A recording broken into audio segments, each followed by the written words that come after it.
I'm Gordon Roscoe. I run the educational part of the Bradford City of Climate Culture project. The purpose is to inform people who don't yet understand the harsh reality of what's happening and the speed at which it is happening. And lots of people know there's a problem. Most people don't know how serious that problem is. I developed a website to inform people, particularly who I think are quite well informed already about the fact that there is a developing climate crisis, but they don't yet understand, for example, the implications of 2 degrees of warming, that could be here within 5 or 10 years' time. And those are pretty serious. And I think only when you understand those things are you prepared to get up and become active, because you realise that if we don't become active, then our children and grandchildren are going to have a very serious problem in the not too distant future. At 2 degrees, for example, mosquitoes live long enough to deliver toxins so that we get diseases like yellow fever, like dengue, diseases that you'd inoculate for if you go and visit African countries will become present here.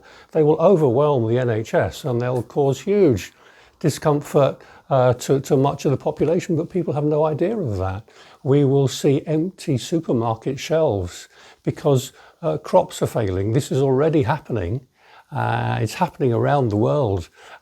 Floods, for example, and we've had them in the UK as well, have dramatically reduced our crop harvests. Well, it won't take long for that to hit the availability in shelves. Of course, what happens first is prices go up, so people with less money can't afford those things. And all these things are coming within 5 to 10 years. We won't see this in the media.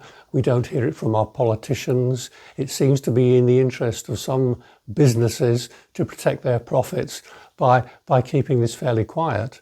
There are 3 particular areas.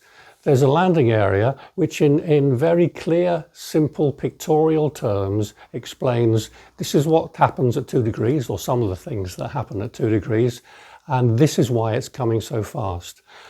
And for all the statements on there, you can just click on words and that will take you to a press article, for example, that tells you a little bit more about it. There is then for those who still think, well, I'm not quite sure, there is a disaster diary. This is updated week by week, and it's just picking out some of the things that are happening around the world that, yes, okay, we're used to extreme weather events, but not in this volume, not consistently, day after day, week after week. So there's the disaster diary. And then there's a section which lists organisations. So you can look at organisations, who they are, both environmental and nature. And then there's a section which is a calendar, an events calendar, which again will give you a whole list of things that you can get involved with and how to get involved with them.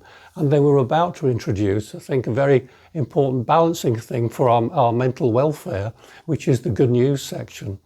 Because why do this if you feel there's no hope? And that is a danger, that you look at these terrible things and you think, well, what can I do? It's awful. But we can do things. There is time. Things are happening. Things are being developed around the world that could help. I want to help people understand that this is a tool to be used by people and by organisations. To get other people engaged. If you've got friends who are kind of sitting on the fence, not quite sure, you can use this to say, look at this website to help get the message across. And also to organisations to step forward and go, well, I'm doing an event, send it to us and we'll put it on here. And the other thing we'd encourage people to do is to keep coming back and looking at the events. There's always something there to get involved with. So please use it as a point of reference and come back frequently.